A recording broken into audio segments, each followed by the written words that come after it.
Companies are spending millions to find out what makes millennials tick. What do they like? What drives them? You name it. Employers need that information to recruit and hire this generation that will make up a majority of the workforce by 2020. Some of the things on their mind? Fulfillment, flexibility, fast progression, and they're always on the lookout for something new. The opportunity to work abroad in places like London is now seen by many companies as a great way to attract and retain this new generation of worker. A new PwC study shows that 2/3 of the world's millennials feel the need to gain international experience to further their careers. Exposure and opportunities to try different things and learn different things. So whether that's specific assignments, whether that's locally in their office or their region or the country that they're in, or offering global assignments. They're definitely, I end up coaching more and more people on trying to figure out how do I get that exposure and experience and build my credibility so that when there is an opportunity that comes up that I'm going to be considered for it. Executive coach and consultant Nina Newberry says the millennials' desire for mobility comes in part from the easy access they've had to the rest of the world. The more exposure you get to something different, and if you've traveled a lot as well, it's amazing, how much you pick up and learn about other cultures. We're working in a much more global environment. In 2010, Lauren and Tyler Knight decided to take advantage of their global connections and moved to London to work and continue their education. It's been a whole process where we've more or less been settling in over the last 4 or 5 years here in the UK, where it started off with just studying and then just studying and having a job and then having multiple jobs.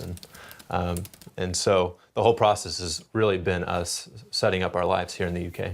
Lauren and Tyler are the directors of the Harding University London campus, where they work with some of the youngest members of the millennial generation whose interest in living abroad is just now being sparked by their time here. This is definitely a big networking process, and we're getting to learn about different people and meet different people and just make those connections that I feel like will definitely come in handy later in life, like Lauren and Tyler, and just knowing people that live here and that can help us if we choose to come back. I've always sort of planned on just traveling around the world and living in as many places as possible.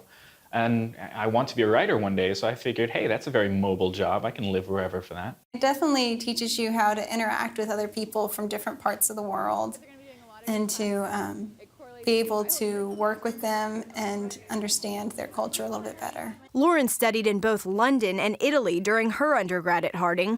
When she and Tyler decided to move overseas, she reached out to the school.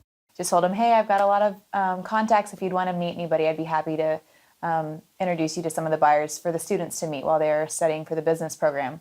And as luck would have it, the current director had resigned, and they were looking for someone to fill in the interim. So I started on-site facilitator or something, and as we did a few successful semesters, it turned into full-time director of the program. Along with his work at the London campus, Tyler has started his own company called Extra Mile. We are more or less credit card points for healthy activities. Tyler makes it work because of his ability to stay connected through technology. My development teams in India, my business pursuits are mostly in the US, but I almost never leave London. So technology we live in a time where really this is the first wave of being able to maintain a lifestyle in one place where you're actually not necessarily conducting business. The Knights say they realize that their career paths look much different than those of their parents. Our parents, or people their age maybe, got on a path, really enjoyed it, and tried to move up within that company. Whereas we're kind of like, yeah, we take lesser pay as long as we get more time to do what we want. I think you see a lot of us jumping from job to job to job because we think at some point we're going to figure it out. Right. And then at some point, we realize we can't figure it out, but we've gained all these skills along the way, and it's really enabled us to do a lot of different things.